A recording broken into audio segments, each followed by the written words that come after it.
Morning, everyone. One of my early mentors was Senator Keith Davis. Some of you remember him. He was one of the architects of the Trudeau era. And at that time, I was in the advertising agency business, which was intensive to do a lot of communications work for the senator and for the Trudeau era.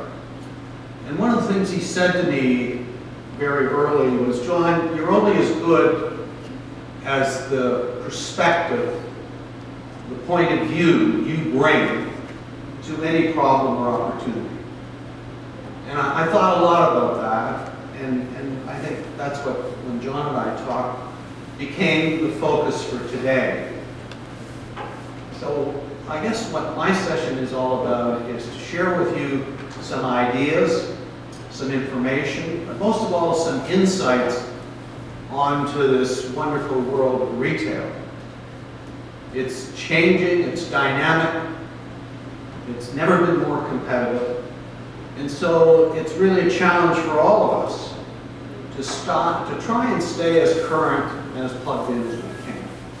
So my purpose, share with you some information, some data, but most of all some insights, and hopefully you'll go away today, along with all the other presentations, with some practical, doable things that you can apply to your function and your company.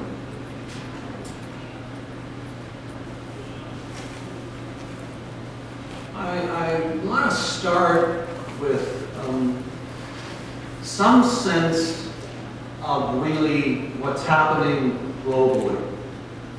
And then drill down a bit into our marketplace, Canadian marketplace.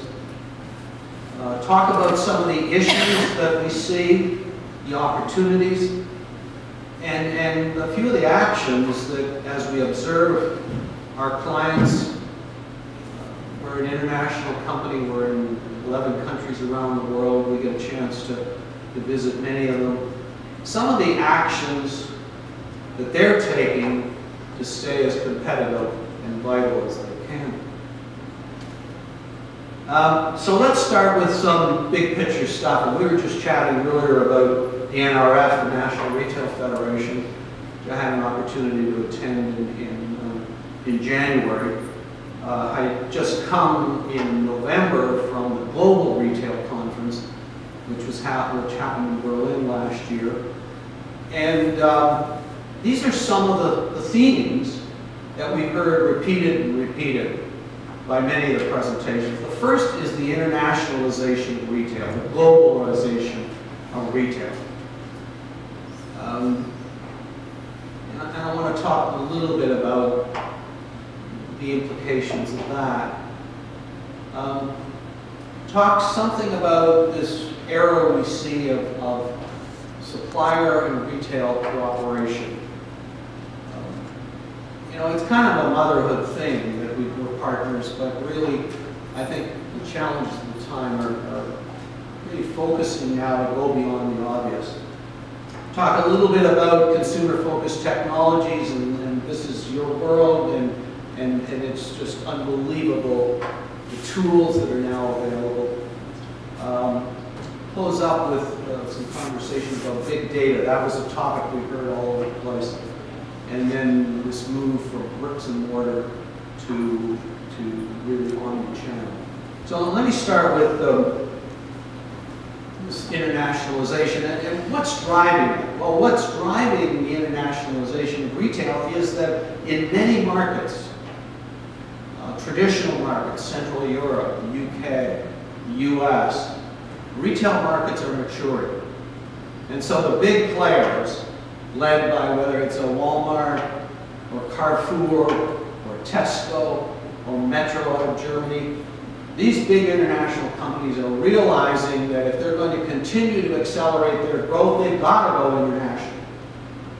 And we're certainly seeing it here in Canada, most of it coming out of the US, but the biggest and the best are coming, and we need to prepare.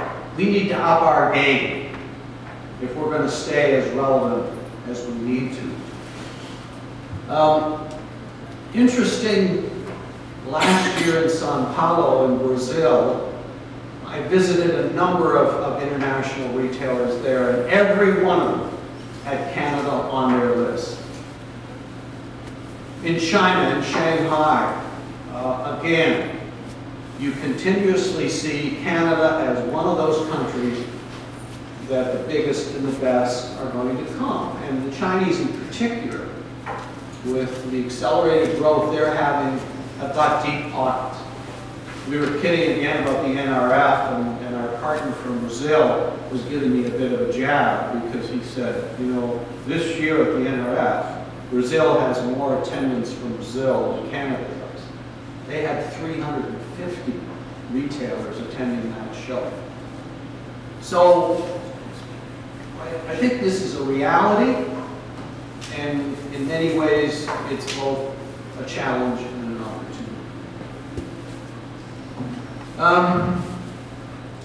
This era of retailer-supplier relationships, again, I talk about the motherhood of that. We've heard it, I'm sure all of you. But the really enlightened, I think, retailers are recognizing that the challenges are so significant that we need all the help we can get. And so we're looking at going beyond traditional kinds of partnerships. Sure, you know, whether it's exclusive product or special promotional programs or advertising campaigns, employee training programs, those have all been part of the mix for a long time. But today, we're seeing retailers setting up extranets, making data available to their suppliers, real-time data, getting much closer in terms of sharing information, data, but more importantly, real insights. Let's come together and think about how we deal with this never satisfied customer. And you know, this customer today has no loyalty. What have you done for me today? They've got all kinds of choice. And so the more we understand them, the more we get insightful information, the more productive we're going to be. We've heard a lot about neuroscience and neuromarketing, understanding the way people think, challenging a lot of the traditional myths we've had about how people buy and use product. We're seeing some pretty interesting things happening. I don't know if any of you are following JCPenney in the United States with their new enlightened leadership, doing some really intriguing things with their supplier base. Shop in shops, shop in stores, with Sephora and people like that, setting up really town hall squares where they're offering proliferation of product from different suppliers in a unique merchandise presentation way. Coming together in sponsorships, in charity events, in special events, being partners in their AGMs. I just think that you're going to see a lot more collaboration and more in depth beyond the obvious.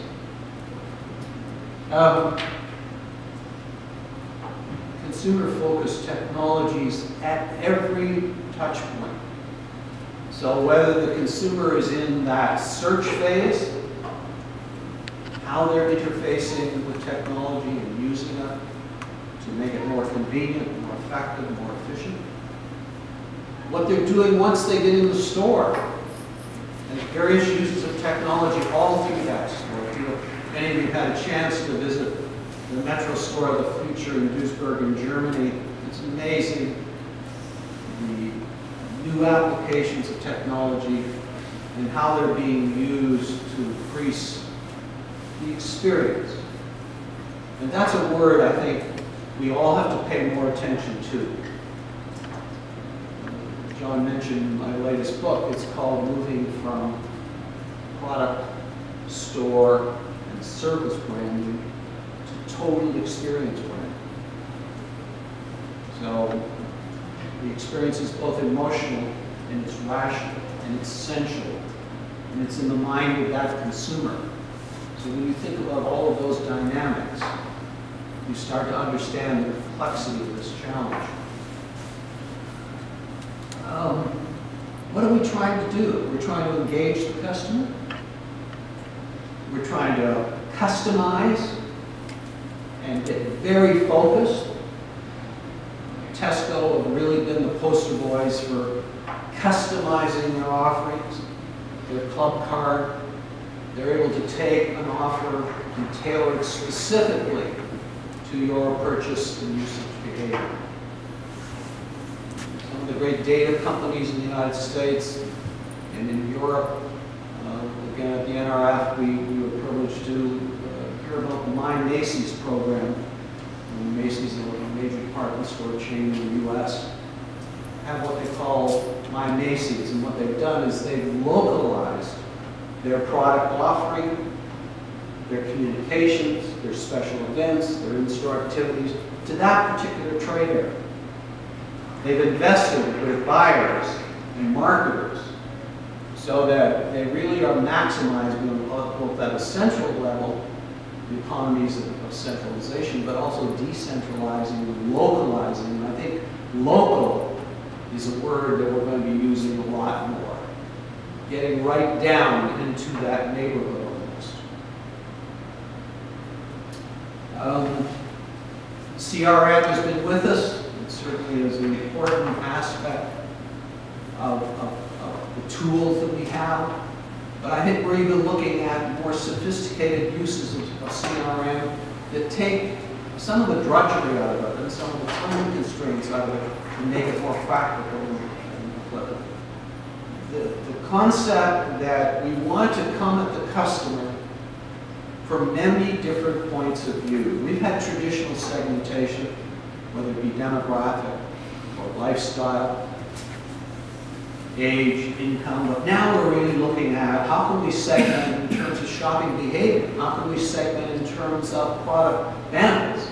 How can we segment geographically? And so I think big data, which really gives us the opportunity to look at the customer from a number of different touch points, and all of that's going to do is going to help us better understand this, as I said, never satisfied customer of the future.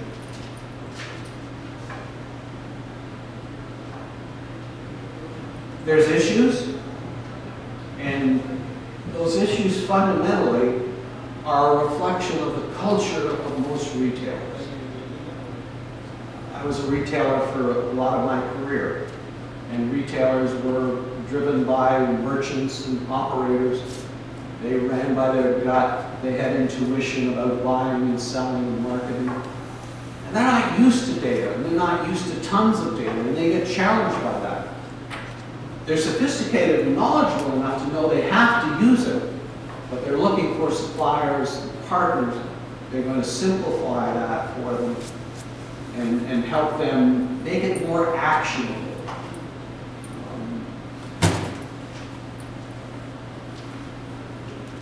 One of the things that retailers are faced with is the skill base that's needed. Those skills, those analytical skills, are not traditionally part of retail, but more and more they will be. And the enlightened ones, led by some of the leaders I talked about, are really showing the way in terms of the kind of mix that you need to have today. And not just play the game, but how do you win? Bricks and mortar, not going to go away. We've seen the evolution from bricks and mortar to e-commerce to cross-channel, and now this hot term omni-channel. Everybody again at the NRF, the World Congress, everyone's got a white paper on omni-channel. That idea that there are going to be many, many ways to interface with the customer, whether it's vending machines, pop-up stores, bricks and mortar, the web, television, on and on. And the challenge, and every retailer is looking for help here, how do I provide a seamless integration of all of those touch points? How do I provide a differentiated brand experience?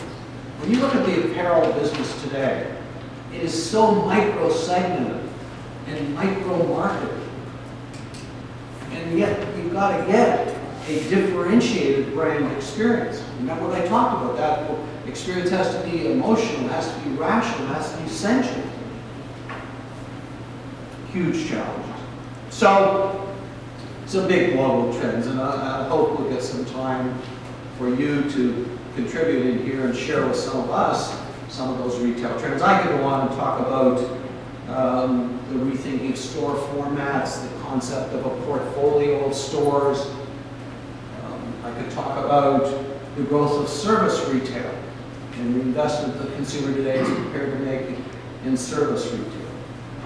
On and on. Lots to talk about, but I think the takeaway on this is the biggest and the best are coming. We need to up our game if we're going to not only compete and win. Canadian retail market. So let's drill down a bit here. And I have as my last point here, the perfect storm, but I'm going to start with that because that in fact is what is happening. We've got all of these forces, powerful forces coming together to create uncertainty, ambiguity, confusion, and it's all being, a lot of it is being driven by this changing consumer. So whether you're looking at demographic change, so the millennials or the net generation, and how unique they are as a segment, then the aging baby boomer, and if any of you get a chance to read Michael Adams' book on the aging baby boomer, Michael's the president of Embryonics, he talks a lot about this aging baby boomer as not the traditional baby boomer that we knew in the past. And then this new segment, this Zoomer segment. So put those segments together and start to think about not how they are different, because they are dramatically different, but what do they have in common in terms of a universal set of benefits that they seek when they shop and buy your product.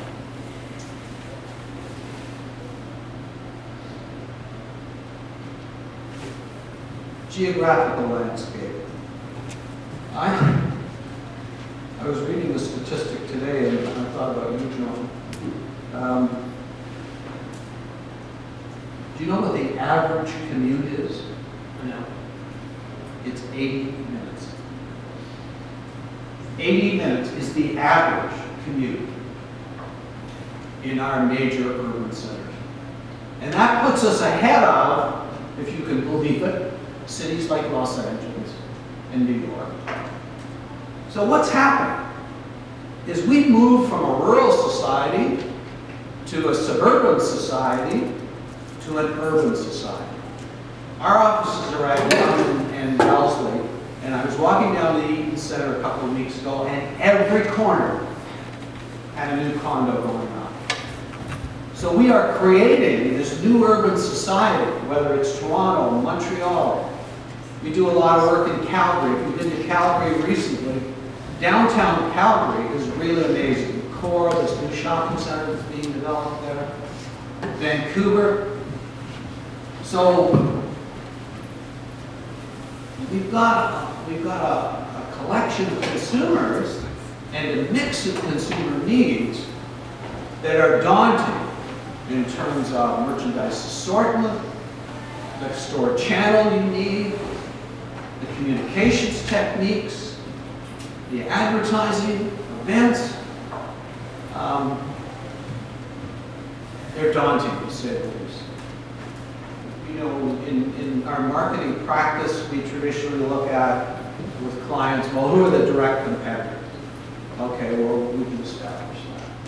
Who are the indirect competitors? Kind of who are in and out of our category. And we look at that and try to get some sense. But the one that's the most daunting, the one that's the most challenging, is the virtual competitor. That competitor that's not there today but will be there tomorrow. And when you look at not only the scope of change, but the speed of change, and you look at categories that have been really challenged beyond their belief in a very, very short period of time. So none of us has any comfort. The competition is everywhere. Everybody's in everybody else's business. And we're in this borderless society. When you think of the implications of e-commerce, and you know, I go around our offices and I hear, you know, some of our partners talking about Zappos. All the ladies are smiling already. You know. But who would have thought? Online shoes? You're going to be able to buy shoes online? Yes. And it's a great experience. I visited the Zappos headquarters, and I'm going to tell you, it's a new kind of company. I've never seen anything like it. The empowerment of people, the focus on service, has literally reinvented the shoe category.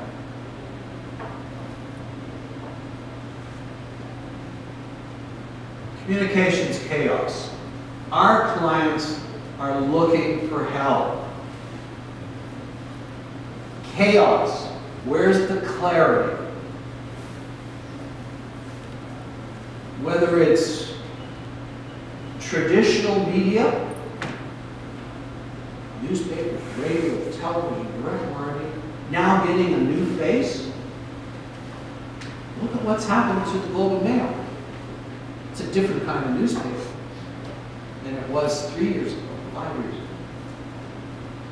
But that's only one piece of the puzzle. What about new media and the frenzy? Social media, we gotta be there. What's happening on Facebook? Twitter. I mean, it goes on and on and on. Digital.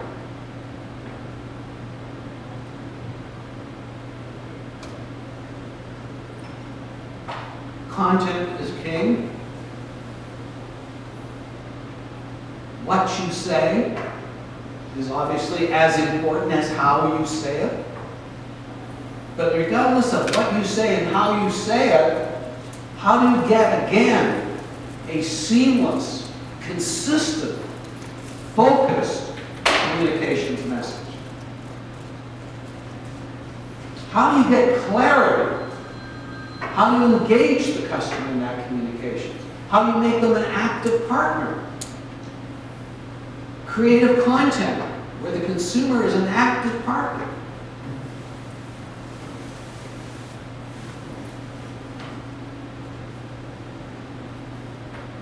Word of mouth is still number one in terms of its influence on product purchase and product usage. But what drives word of mouth? How do you get not loyalty, but advocacy? Raving fans. A deep emotional connection that gets the consumer excited even before they get involved in the search and the shop. Just the anticipation of that shopping experience. We need to really be students of communications and engagement and involvement. Stop talking to, start talking with. So, the perfect storm. And I don't know anyone that's really got all of the answers. In many cases, we haven't even got the questions yet. But I go back to my collaboration between suppliers and retailers and their trusted advisors coming together with a single focus, which is how do we better engage that consumer? How do we build not just loyalty, but advocacy and customers for life?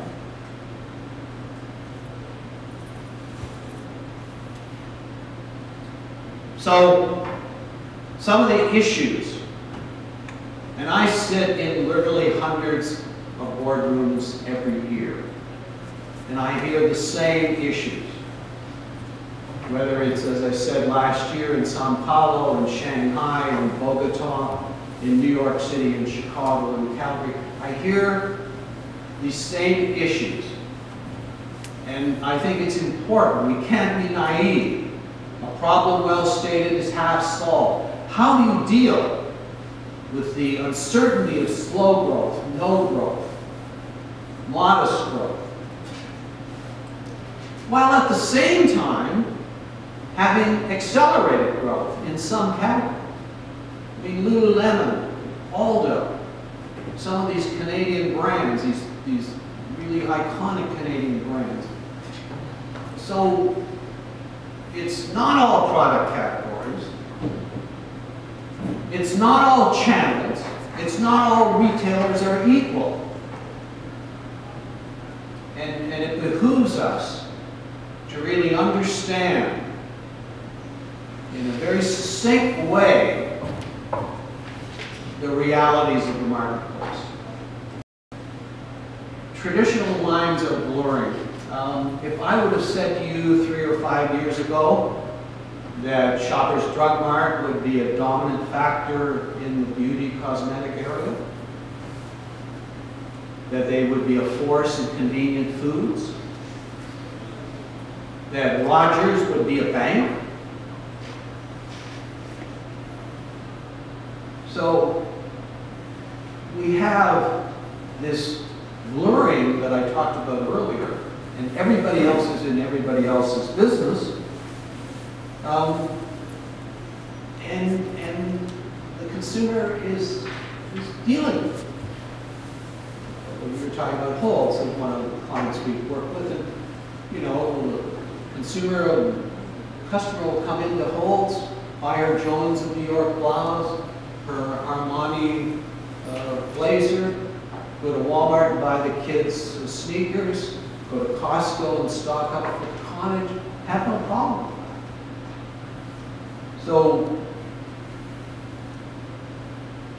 this ability for the customer through the search, through the shopping and buying process to really figure it out for themselves and to work through those retailers, those products, those brands that they're going to give their allegiance to.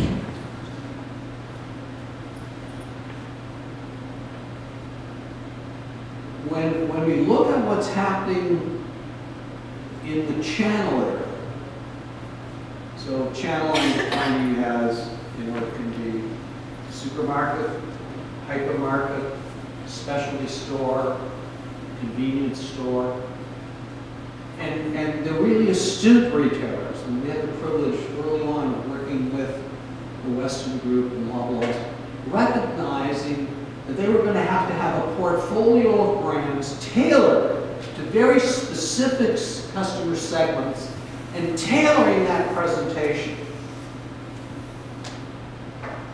Look at what Sobeys has done. I'm a big fan of Urban Fresh. If you haven't seen it, you must see it. It's their urban supermarket. And it's very unique in terms of its whole meal replacement, smaller portions, organic, services. And Sobeys Express, where it's the pickup store. And then their new discount operation, Fresh Co. So there's a very enlightened Canadian marketer understanding the complexity of the marketplace, and this one store format doesn't fulfill all the needs. You can go to Chicago and see Nike Town, this grand shrine to fitness. You can go to New York City and see Italy, again, this supermarket tailored to the Italian culture, selling everything from food, tabletop, restaurant, take-home, bakery, cheese, innovation. So what do we know? The one thing we know for sure, the customer's not one thing. And any kind of generalization, any kind of segmentation model, any kind of retail format that doesn't recognize all of these complexities is not going to grow, is not going to be as productive as it can be and should be.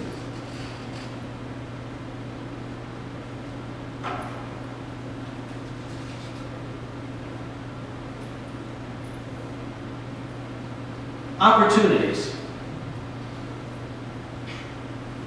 In my humble opinion, and I've been in the consulting world for about 13, 15 years, I've never seen more opportunities in retail than I see today.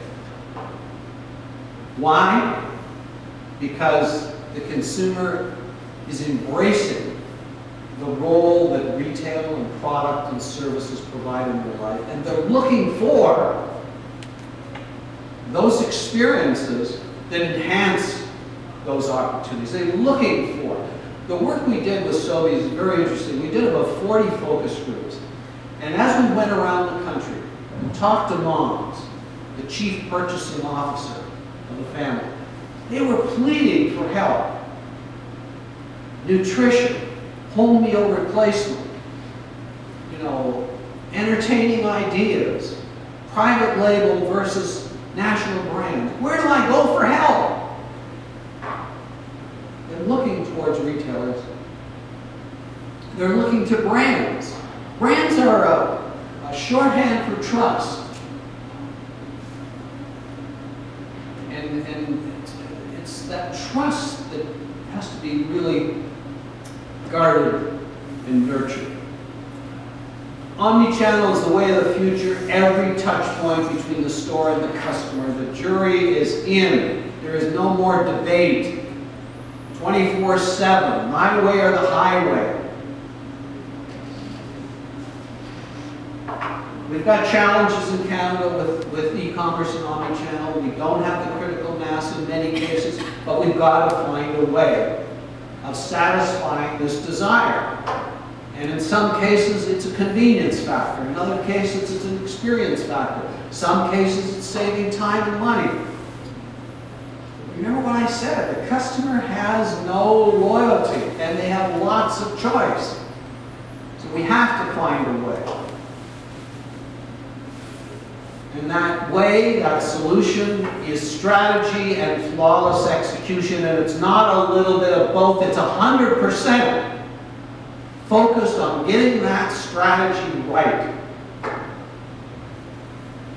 I read literally hundreds of marketing plans, and I see this word strategy, and most people, they use it, and they really don't understand it. That a strategy is a compelling competitive advantage that creates a superior customer benefit that the competition can only react to over a long period of time and at great cost. That's a strategy.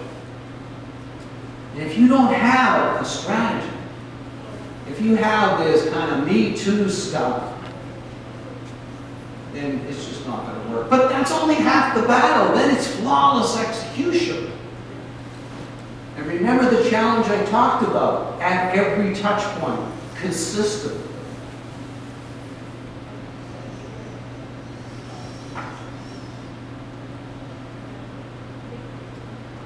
I can remember sitting with Andrew Jennings, who was the president of Olds, when we were working together. And we were going through some strategy brand sessions. And Andrew was a very pragmatic guy. Like, John, look at all that marketing, blah, blah, blah, blah, brand stuff. I want just a simple idea.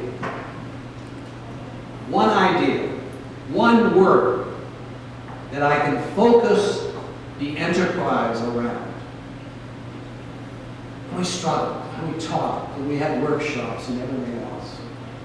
And we came away with this simple phrase, surprise and delight. Surprise and delight the customer every time, at every touch point, and you will be successful. Can you get your brand essence down into that simple a brief? I sit through agency briefings. I see these elaborate briefs. You go on and on and on. And I see the creative people there. Struggle. Please, just simplify it. What's the one idea you want to own in the customer's mind? If Disney owns family entertainment, and Nike owns performance, and Volvo owns safety, what do we want to own? Simplicity, not complexity.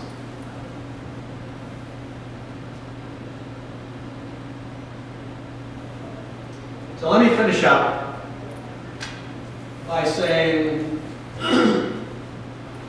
I'm trying to give you the state of the nation in one simple idea.